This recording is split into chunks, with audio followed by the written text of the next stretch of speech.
Nakarinig na ba kayo ng daing ng mga kaluluwa? Maaaring hindi ka panipaniwala, subalit may mga nakarinig sa daing ng mga kaluluwa sa isang villa kung saan may nagaganap na lagim. Narito ang unang bahagi ng makapangalisang balahibong kwentong tampok sa linggong ito. Pinamagatang Lagim sa Villa. Sa isa na naman, gabi ng lagim.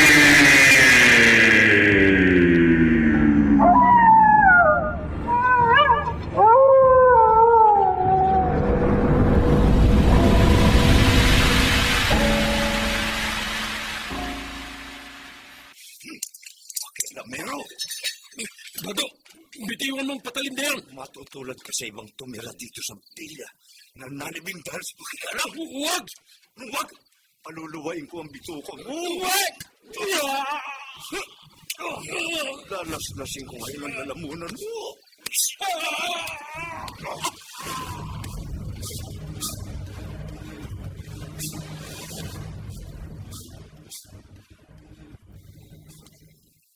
Ayon sa autopsy ni Dr. Martin, isang uri ng patalim ang ginagamit ng kriminal sa mga biktimang natagpuan sa liblib na lugar.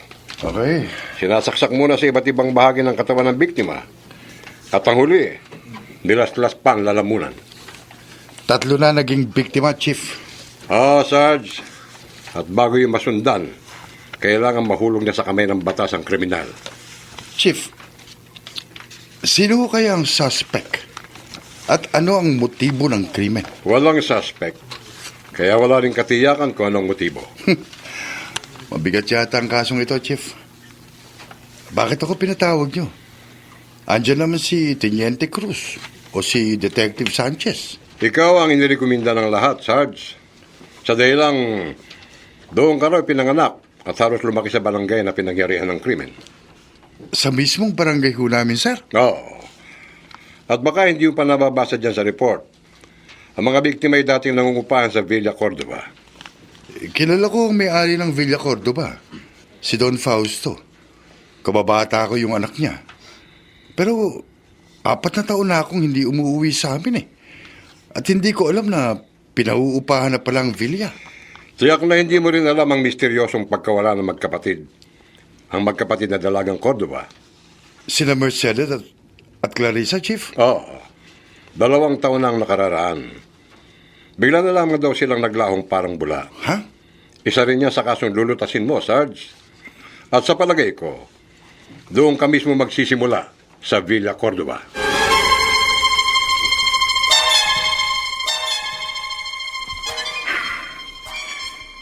Hindi ko maaaring makalimutan ang Villa Cordova. Natatandaan ko pa noong bago ko mag-aral ng pagkapulis. Ang huling pag-uusap namin ni Mercedes at Clarissa. Basta ako, pagka-graduate ko sa Manila, babalik ako rito sa ating barangay. Bala ko nga pagagandahin ko ang bilang ito na iniwan sa amin ni Papa. Magkapatid nga tayo, Clarissa. Plano ko rin yan, baka akala mo. Maraming ang nagsasabi sa akin na kapag ginawa nating rest house itong villa, maraming dadayo rito at mangungupahan. Pwede nga yun, Mercedes. Kasi malapit lang dito sa Villa ang falls at ang magagandang view sa ating barangay. Eto na yung merienda pinahanda niyo sa akin, Mercedes. Salamat po, Manang Milagros. Manang Milagros, kailan nga pala kayo pakakasal nung nanliligaw sa'yo? Ay, nako, Emilio. Kung si Dado rin lang, magpapakatandang dalaga na lang ako. Maluwag ang tornilyo sa ulo ng isang yun. Sabi pa ni Manang Milagros, ang klase ng taong kagaya ni Dado ang madaling mapulyong at may posibilidad na maging kriminal.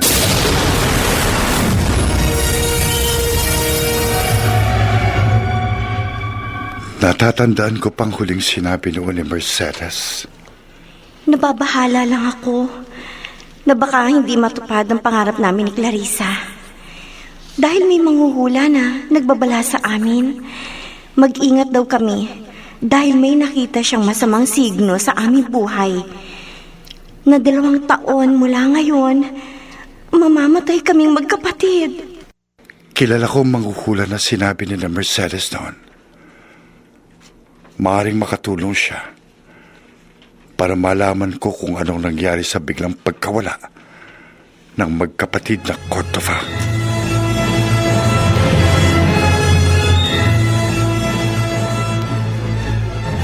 Totoo ang sabi mo, Sargento. Hinulaan ko na noon ang magkapatid ni Mercedes at Clarissa Cordova. Nabanggit nila kayo sa akin, Madam Aura. Kaya naparito ako sa inyo. Handa akong tumulong sa pag-iimbestiga mo sa abot ng aking makakayanan. Kung nahulaan mo noon na may masamang signo sa buhay ng magkapatid na Cordova, mahuhulaan mo pa kung sa ngayon ay buhay pa sila o patay na?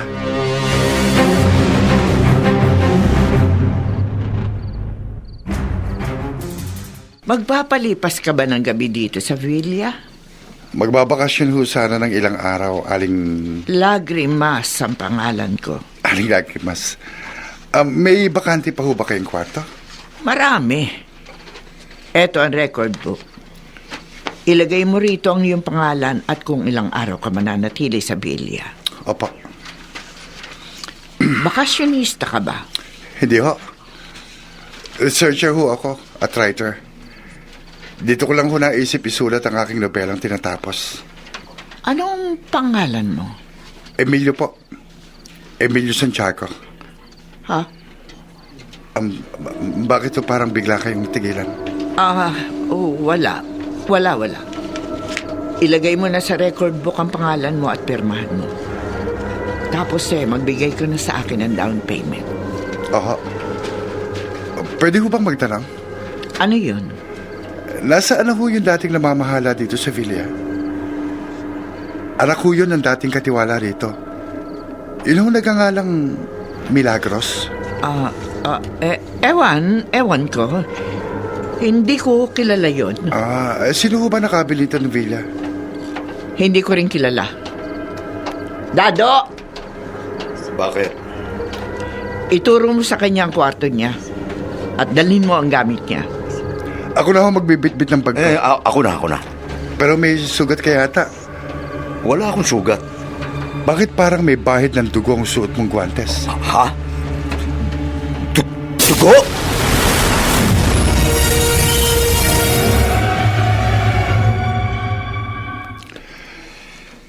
Malalim na ang gabi. Pero hindi ako makatulog. Hindi mapura sa isip kong napansin ko sa mga taong dinatnan ko rito sa villa. Si Aling Lagrimas. Parang pamilyar sa akin. Pero hindi ko maalala kung saan ko siya nakita. At yung si Tato. Halata akong natigilan siya nang sabihin kong may bahid ng dugo ang suot niyang guwantes na ikinaila niya.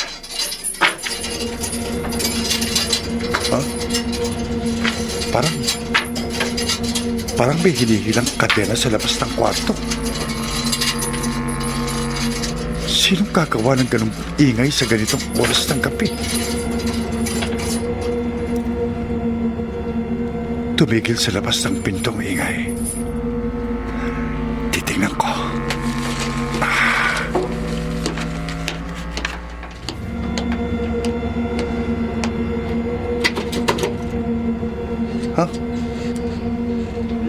Wala namang tao dito sa labas ng pinto. Pero sinong lumikha ng ingay dito kanina?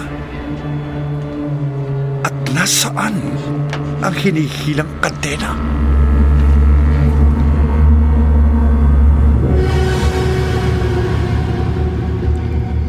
Akala ko, maaga nagkaroon ng resulta ang pag-iimbestiga mo sa Villa Cordoba, Sarge. Hindi, Jeff. Bumalik lang ako dito sa headquarters para i-report at isangguni sa iyong kakatuwang nangyari sa akin kagabi sa Villa. Kung akong tatanungin mo, iisa ang maring dahilan ng narinig mong parang hinihilang kadena sa kalaliman ng gabi. Pero wala ka namang nakita. Ano, Chief? Multo. Multo?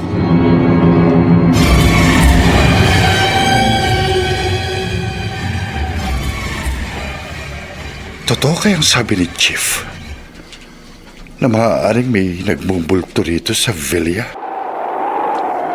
Ha? Biglang umihip ang malamig na hangin. Saan manggagaling ang malamig na hangin? Sarado naman ang mga bintana rito sa kwarto. At ano yung naamoy ko? Amoy kandila?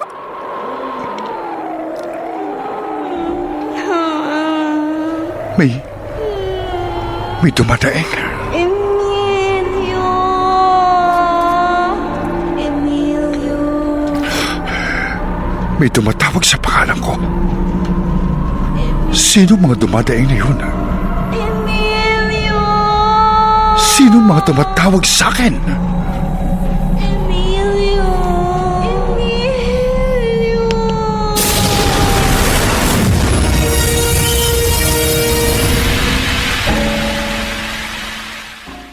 Ano ka mo, Emilio? Mga daing? Oo, Aling Lagrimas. Nakarinig ako ng mga daing na tumatawag sa aking pangalan. Guni-guni mo lamang Hindi yun. ho. Matulog ka na, Emilio. Maniwala ka sa akin. Guni-guni mo lamang ang narinig mong mga daing.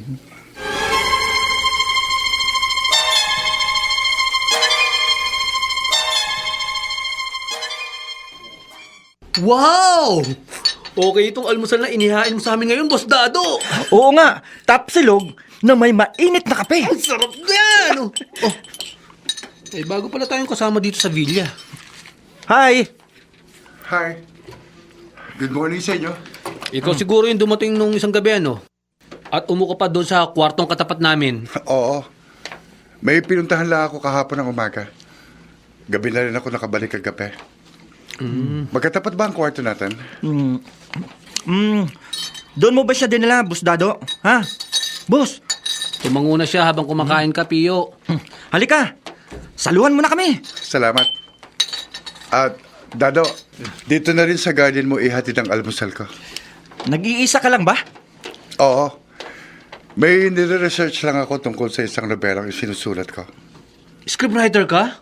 Wow! Exciting daw ang trabahong yan, ah. Anong sinusulat mo, ha? Tungkol ba sa misteryong nangyayari dito sa Villa? Misteryo? Bakit? Meron ba? Kaya nga kami narito ni Jerry at nagkukunwaring bakasyonista. Pero ang totoo, kami ni Pio ang napili ng aming barkada na mag-spy dito. Bakit? Ano bang meron dito sa Villa? Balita kasi namin, may multo raw na nagpapakita rito. Ha? At ayon sa ibang nakuna namin ng impormasyon, sa gabi raw lumilitaw at maririnig ang mga kaluluwa na dumadaing. Mga kaluluwa na dumadaing? Hindi lang yun. Nabalitaan mo na ba yung mga nangyaring pagpatay dito? Tatlo na ang biktima na pawang nangupahan dito sa villa. Panglima yung magkapatid na Mercedes at Clarissa na biglang naglaho. Bali, 6 na kamo. Kasi pati raw yung nagngangalang Milagros, bigla rin nawala. Pero teka, ha? Taga saan ka ba? At wala kang kabali-balita. Dayo lang ako rito. Pare-pareho lang pala tayo dito eh. Oh. Thank you. Salamat sa almusal, Dado. Nawiwirdoan ako sa Dado na yan, Emilio. Bihira akong marinig magsalita. Ha? Oo nga, para siya yung tipong taong tahimik ngunit mapanganib.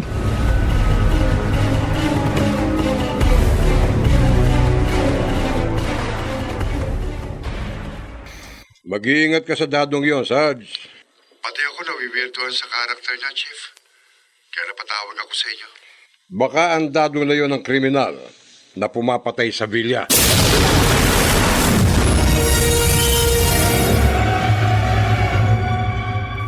Emilio, mabuti sumali ka sa Scrabble namin ni Jerry. May sasabihin kasi kami sa'yo eh. Ano yun? O, tama na yung paglalaro nyo. Nakahanda na inyong hapunan. Kumain na kayo. Susunod na ho kami, Aling Lagrimas. Emilio, Hmm. gusto mo bang sumama sa amin ni Jerry mamayang gabi? Saan? Mag-iimbestiga kami ni Pio sa paligid ng villa. At anong iimbestigahan ninyo? Ewan namin. Basta, maghahanap kami. Oo, for curiosity's sake. Mahirap ang gusto niyong gawin eh. Bakit mahirap? Hindi niyo ba alam ang kasabihan? Ha? No? Curiosity kills cat. Baka sa pag-iimbestiga ninyo, mapahamak kayo.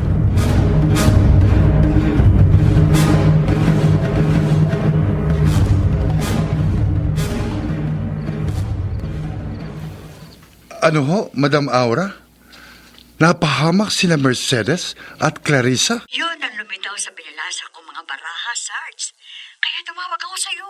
Kung ganun, kumpirmadong patay na ang magkapatid na Cordova. Oo, may pumatay sa kanila. Madam Aura, kung nahulaan ninyong patay na nga ang mga kababata ko, mahuhulaan mo pa kung sinong pumatay sa kanila.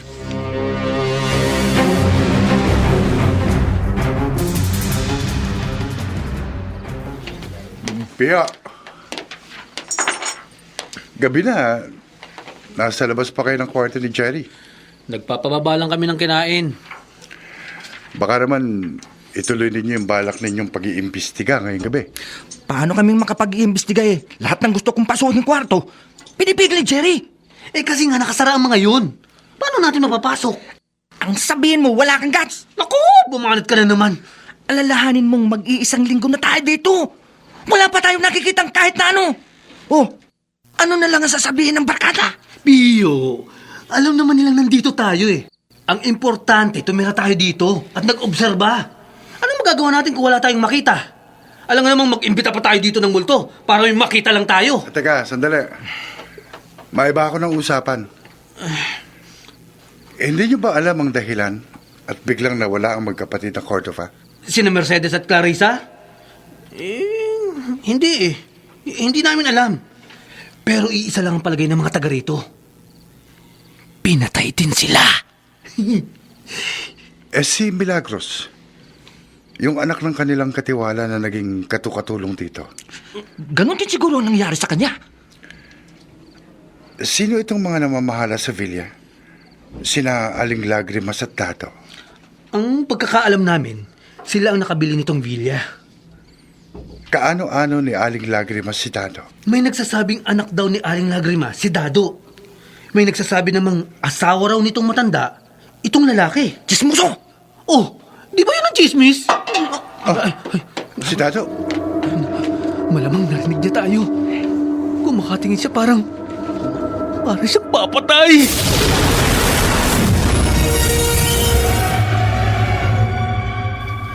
Nag-aalala ako sa dalawang teenager na kasama kong nangungupahan sa villa, Chief. Tama lamang na binigyan mo sila ng babala, Sarge.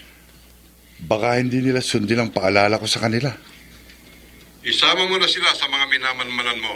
Yun talagang bala ko, Chief. Para maagapan ko silang matulungan kapag nalagay sa peligro ang kanilang buhay.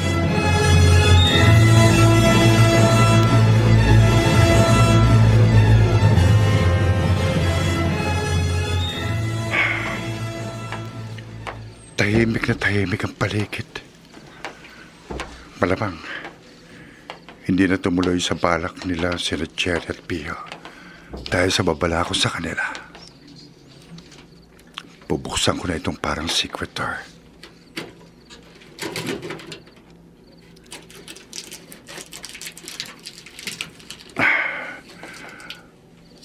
Madilim dito sa pababa sa basement.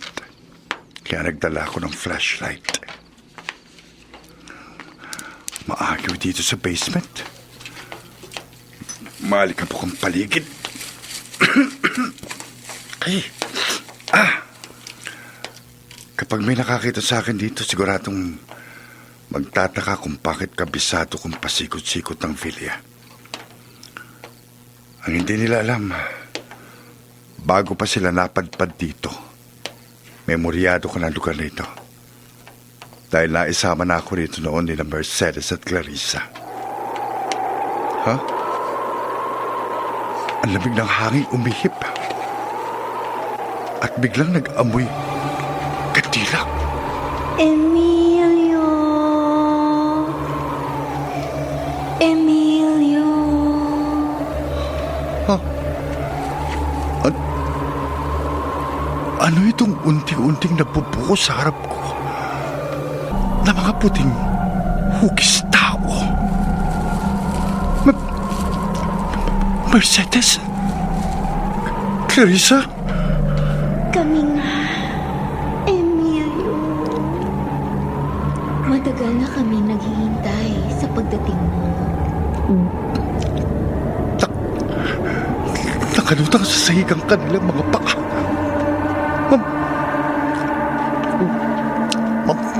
Mga multo. Mga kaluluwa.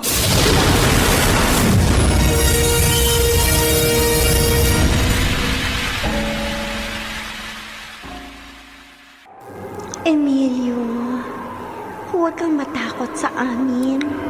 Kaibigan ka namin, kaya nagpakita kami sa'yo. Kailangan namin ng iyong tulong. Mercedes, Clarissa, alam niyo na siguro kung bakit narito ako sa Villa. Gusto ko rin kayong tulungan kung ano nangyari sa inyo, pero pakiusap. Tulungan niyo rin ako kung paano ko malulutas ang krimen at hiwagang nangyayari dito sa Villa. Naintindihan niyo ba ako? Oo, Emilio. Naiintindihan ka namin. Sumunod ka sa amin. Huh? Lumalakad sila. Pero hindi sumasayad sa sahig ang kanilang mga paa. Susunod ako sa kanila.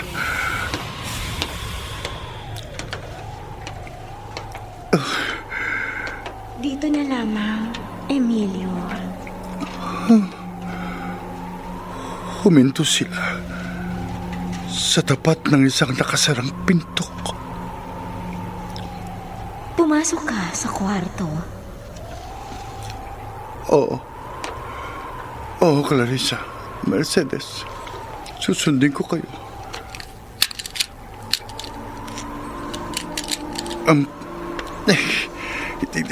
Hindi ako makapasok. Nakasusi ang pinto.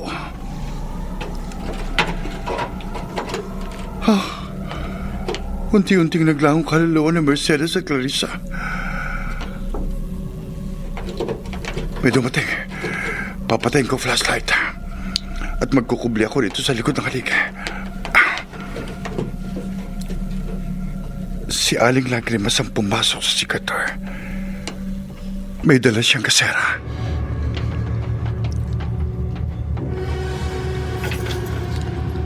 Tumigil siya sa tapat ng saradong kwarto. Binuksan niya ang pinto. At pumasok si Aling Lagrimas sa kwarto.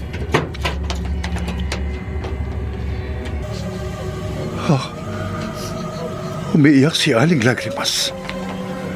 Bakit siya umiiyak sa loob ng kwarto? Anong dahilan?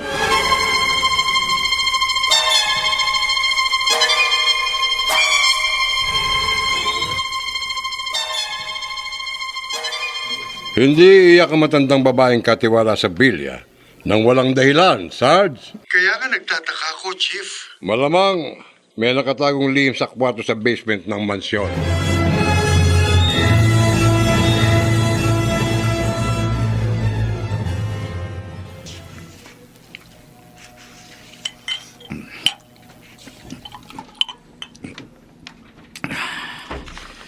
Wala akong tiwala sa Emilio Santiago yun. Hindi ako naniniwala sa alibay niya. Nagsusulat siya ng nobela. Malakas ang kutob kong nag-iimbestiga siya dito sa Villa. Huwag na huwag siyang magkakamali. Isang maling kilos niya at matatagpuan na lamang sa liblib na lugar ang kanyang bangkay.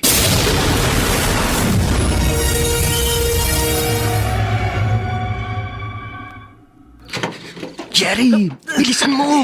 Huwag kang apurado, Pio! Baka may makakita sa atin sa paglabas sa kwarto sa ganitong 10 oras ng gabi. Sino nung makakakita sa atin? Sino ba? Si Boss Dado at si Aling Lagrimas. Malamang tulog ng mga yun. Salika! Teka. Bakit mo ako hinila rito sa likod ng malagong halamanan? Ikaw, ha? Huwag kang maingay. Ay no, ayun si Boss Dado. Ha? Aba, gising pa pala siya. At nasa garden set. Umiinom na naman siya ng alak. Hindi niya tayo dapat makita. Habang gising siya, hindi tayo makapag-iimbestiga sa paligid ng Villa. Oy, tama ka. Kaya bumalik na tayo sa kwarto. Tayo na. Bakit?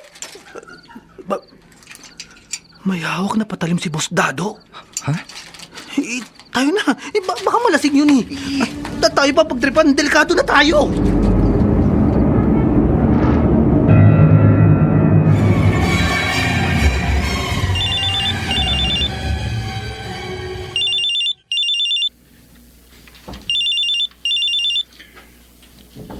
Hello, Madam Aura? Hello? Ako nga, Sarge. Mabuti gising ka pa. Oh, bakit kayo napatawag? Nagsagawa na ako ng panguhula tungkol sa magkapatid na Mercedes at Clarissa. Alam mo na ba kung sinong pumatay sa kanila? Hindi. Pero nabasa ko sa baraha na ang bangkay ng magkapatid na Cordova ay nasa loob ng Villa. Salamat ho sa impormasyon, Madam Aura. Paulit-ulit akong magsasagawa ng panguhula, Sarge. At kapag nalaman ko kung sinong pumatay sa magkapatid na kababata mo, ipaalam ko agad sa'yo. Malaking na itutulong niyo sa pag-iimbestiga ko. Habang hindi ko pa nalalaman kung sinong pumatay sa kanila, sisikapin kong matagpuan ang bangkay nila Mercedes at Clarissa.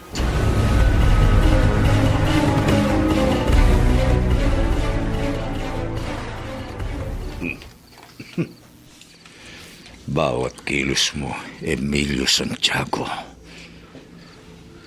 Wala kang kamalay-malay na minamatyagan ko. Wala akong tiwala sa'yo. Bago mo pa matuklasan at pakialaman ang hindi mo dapat pakialaman dito sa Villa, tatapusin ko na ang buhay mo.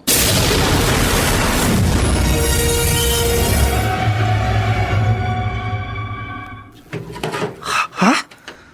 Hoy, Pio! Bakit nalalaki ang mga mata mo? Si Boss Dado. Umalis na siya sa garden set, Jerry. O ano ngayon? Baka matutulog na siya. Hindi. Hindi siya nagpunta sa tagliran ng Villa kung saan naroon ang kwarto nila ni Lagrimas. Saan nagpunta si Boss Dado? Pumasok sa loob ng Villa. Ha? Sayang. Bakit naman? Medyo nagugutom na kasi ako eh.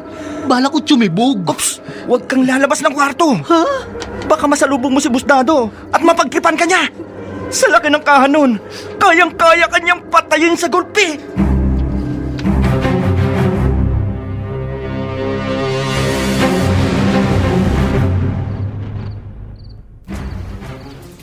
Madilim na dito sa kwarto. Pero sa sinag ng liwanag ng buwan na nagmumula sa bintana, nakikita ko na kahiga na si Emilio. At mahimbing na siya. Hindi ka na magigising, Emilio. Itatara ko na sa dibdib mo ang patalim na ito. Nakainig siya. Gising pa siya. Sino ka? May baril siya. Delikado ka. Kailangan makasibat na. Hoy! Huwag kang tumakas! Tumil ka! Kung hindi, papuputukan kita!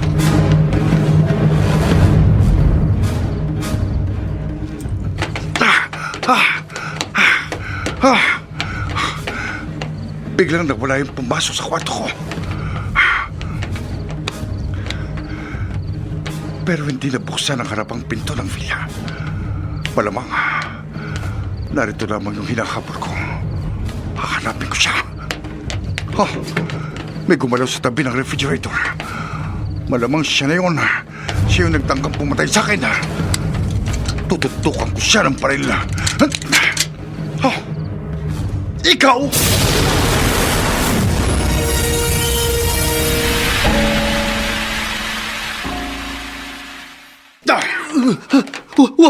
Wag, Emilio! Jerry! Bakit pumasok ka sa kwarto ko? At tinangka mo akong patayin? Ha? Hindi ako pumasok sa kwarto mo, Emilio! Nagsasabi ka ba ng totoo? Oo! Ano nung nagagawin ko sa kwarto mo? At bakit kita pagtatangkang patayin? Nagugutom lang kasi ako kaya sumikwat muna ako ng machichibog dito sa kitchen. Ito nga hawak ko pang tinapay at isang baso ng gatas. Nagulat lang ako sa pagtakbo mo kaya nagtago ako dito sa tabi ng ref. Pero huwag mo ako tutukan ng baril, ha? Sensya ka na. Nagkamali ako ng inaakala sa'yo. Bakit may baril ka? Wala. Pang self-defense lang. Kasi, sige. Pabalik na ako sa kwarto ko. Sige. Huwag kang magpapakabusog. Baka bangungutin ka. Tago mo yung baril mo, ha? Oo. Malalim na ang gabi. Boss Dado? Sige na. Doon na kayo sa kwarto nyo. Oo, Dado. Babalik lang kami sa kwarto namin. Boss, tatapusin ko lang itong kinakain ko. Jerry? Masama ang tingin sa atin ni Tato. Lalo na sa'yo, Emilio. Parang may galit sa'yo si Boss Dado. Duda ako sa Dado na yon, Chief. Maaaring siya nga pumasok sa kwarto mo, Sarge, at nagtangkang pumatay sa'yo. Wala akong sapat na ebidensya laban sa kanya. Kaya hindi ko siya kinumpronta. Tama. Huwag ka magpapadalos-dalos ng kilos. Namumuro na siya sa akin, Chief. Sarge, huwag mong hayaang maapektuhan ng Dado na yon ang pag-iimbestiga mo sa bilya. Maghihintay ako ng tamang pagkakataon para kumprontahin siya. Kapag inulit niyang pagtangkaan ng buhay ko, hindi ko siya urungan. Magkamatayan na kami kung magkakamatayan.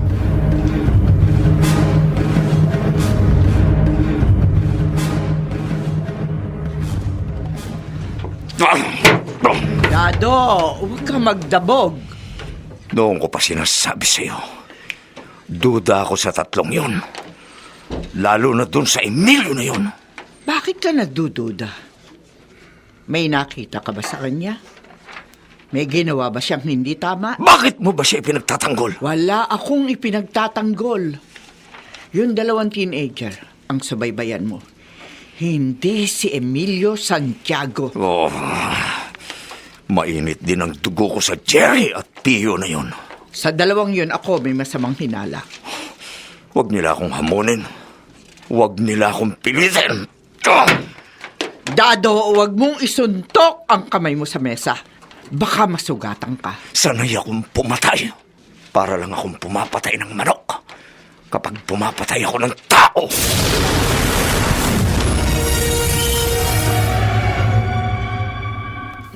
Mag-iingat ka, Sarge. Akala ko nahulaan niyo na kung sinong pumatay kina Mercedes at Clarissa. Kaya kayo tumawag, Madam Aura. Hindi ko pa nahuhulaan kung sino ang kriminal. Pero maliwanag ang nabasa ko sa aking mga baraha. Nasa Villa ang pumatay sa magkapatid na Cordova. Salamat sa paalala, Madam Aura. Ano man sandali, maaaring muling pumatay ang kriminal na yon.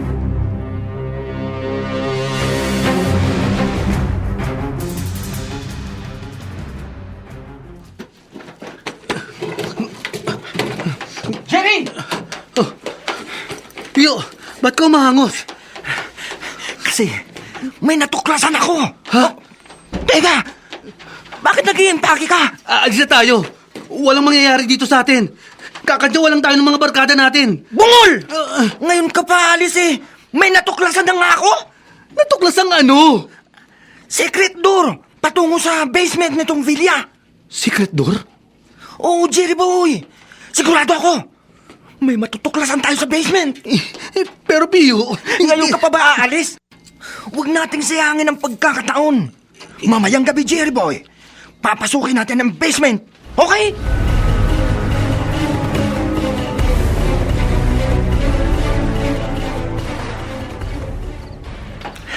Jerry, bilis! Oo, Pio. Kasunod mo ako. Doon tayo sa secret door. Oo, sige. Secret door.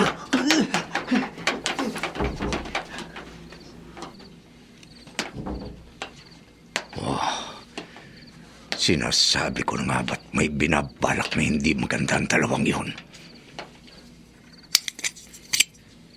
Malas lang nila. Kapag nagkamali sila, madadagdag sila sa mga bangkay na natagpuan sa liblib na lugar.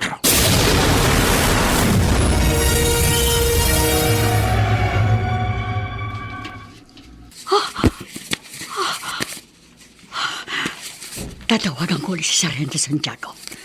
Kailangan mabigyan ko siya ng babala. Maliwanag ang nababasa ko sa binalasa kong mga baraha. Muli magsasabog ng lagim ang kriminal na pumapatay sa villa.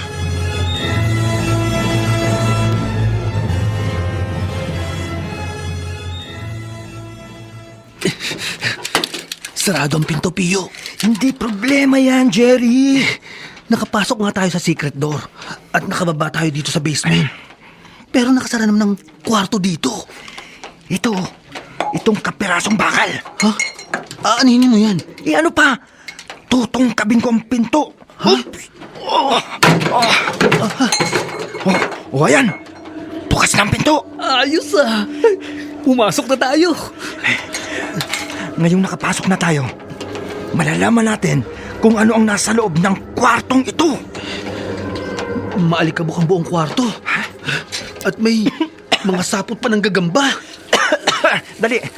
Teka. Bakit, Pio? Itutok mo ang flashlight. Dito, sa life size na nasa painting na nasa dingding. Oo. Sino kaya itong matandang lalaking nasa painting? May nakasulat sa ibaba ng kwadro. Don Fausto Cordova. Alam ko na kung sino siya. Siya yung papa ni na Mercedes at Clarissa. Jerry! Oh, bakit? Bakit biglang nalaki yung mga mata mo? Tingnan mo, sa ibaba ng painting. Mga kalansay! May dalawang kalansay na nakakadena ang mga paa. Ayoko na dito, Pio. Lumabas na tayo. Halika na, bilis. Sige. Lumabas na tayo.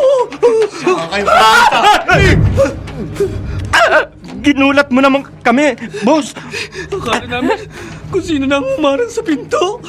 Masyado kayong mga pakialamero. Boss! Bakit naglabas kayo ng patalim?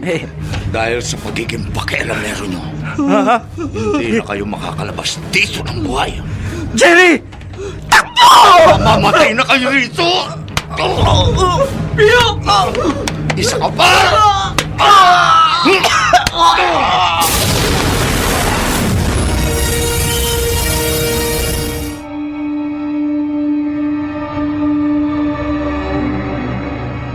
Saan hahantong ang tagpong ating iniwan?